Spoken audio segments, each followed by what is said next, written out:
So magandang hapon mula dito sa DOST Pag-asa. So narito ang latest update dito sa binabantayan po nating bagyo na si Tropical Storm Ramil ngayong 2 p.m. Sunday, October 19, 2025. So base sa ang sentro po ni Tropical Storm Ramil ay namataan sa vicinity nitong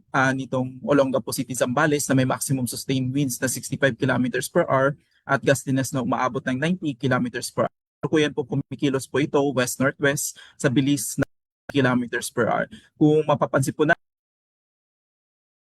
western western western part ng ating bansa ay kasalukuyan po nakakaranas ng mga pagulan, particularly itong area po ng Central Luzon, itong Southern Luzon at itong ilang bahagi po ng Mimaropa, habang itong Northern Luzon ay nakakaranas lang po ng moderate to at times heavy rains na dala nitong bagyo. Habang ang nalalabing bahagi po ng Visayas at itong Mindanao ay makakaranas po ng generally good weather, pero may mataas po na tsansa ng mga isolated rain showers or thunderstorm. Sa ngayon po, base po sa forecast track intensity outlook nitong si Bagyong Ramil ay generally kikilos po ito northwest or northwestward across Zambales and Bataan area, and possible ngayong hapon ay lalabas na po ito ng kalupaan ng Central Luzon, at possible by tomorrow morning ay lalabas na po ito ng ating Philippine Area of Responsibility. Sa ngayon, mapapanatili nito ang kanyang lakas bilang isang tropical storm, ngunit paglabas po nito ng ating PAR, maaari po itong mag-intensify into a severe tropical storm before mag-landfall po ito dito sa may area po ng Vietnam. Sa ngayon po, nakataas po ang signal number 2, particular sa central and southern portion ng Benguet, dito sa may southern portion ng La Union, dito sa Pangasinan, Nueva Ecija, Bulacan, Tarlac, Pampanga, Zambales, northern portion ng Bataan, northern and central portion ng Metro Manila at northern and western portion ng Rizal. Habang signal number 1 naman po ang nakataas dito sa Cagayan, kasama po ang mga Babuyan Islands, probinsya po ng Isabela, Quirino, Nueva Vizcaya, Apayao, Abra, Kalinga, Mountain Province, Ifugao, nalalabing bahagi po ng Benguet, Ilocos Norte, Ilocos Sur, nalalabing bahagi po ng La Union, Aurora, nalalabing bahagi po ng Bataan, at nalalabing bahagi po ng Metro Manila. Kasama pa rin po sa signal number 1 ang Quezon Province, kasama po ang Polillo Islands, probinsya ng Laguna, Cavite, Batangas, nalalabing bahagi ng Rizal, Occidental Mindoro, kasama ang Lubang Islands, Oriental Mindoro, Marinduque, Romblon, Camarines Norte, western portion ng Camarines Sur, at Burias Island. Sa ngayon po, dahil po sa interaction nitong strong to gale force gust o yung biglang bugso na malakas ng hangin ngayong araw dito sa mga probinsya ng Oriental Mindoro, Central Luzon, Metro Manila, Calabarzon, Marinduque, Camarines Norte, Camarines Sur, ang weather advisory dito kung saan 200 mm itong mga probinsya po ng Isabela,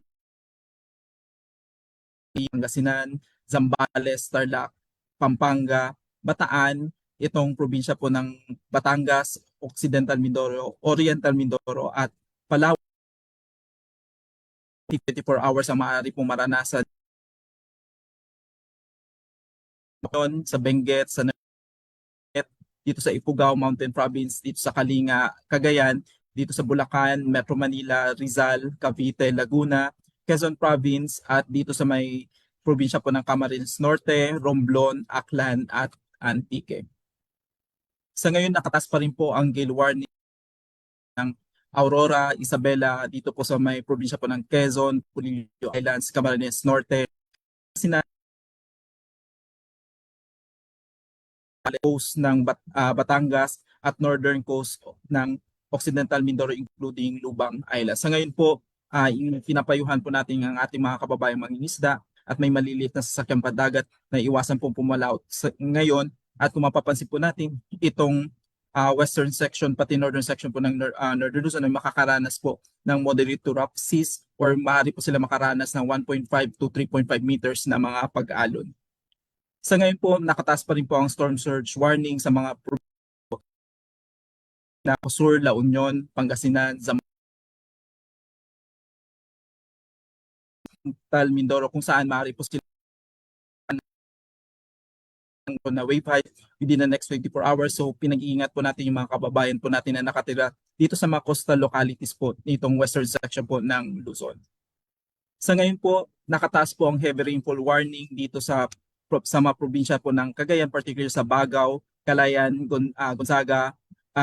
Lalo at Santa Ana, habang nakataas din po ang yellow warning dito sa Babuyan Islands, habang ang malaking bahagi po ng Northern Luzon, particularly itong Ilocos Region, Cordillera Administrative Region at natitirang bahagi po ng Cagayan Valley, nakataas po ang rainfall advisory, kasama po dito ang probinsya ng Aurora. Sa ngayon dito sa Visayas, nakataas din po ang yellow warning dito sa Occidental Mindoro, particularly itong orange warning sa northern tip ng Occidental Mindoro. Yellow warning naman po dito sa nalalabing bahagi ng Palawan,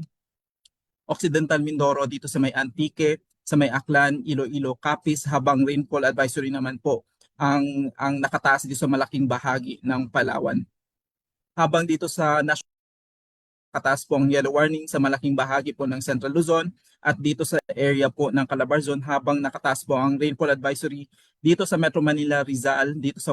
eastern section ng Bulacan, at dito sa may southeastern section ng Nueva Ecija. Sa ngayon, ito po ang pinaka-latest na update dito sa Pag-asa Forecasting Center. Ako po si Munir Baldomero. Maraming salamat at ingat po tayo.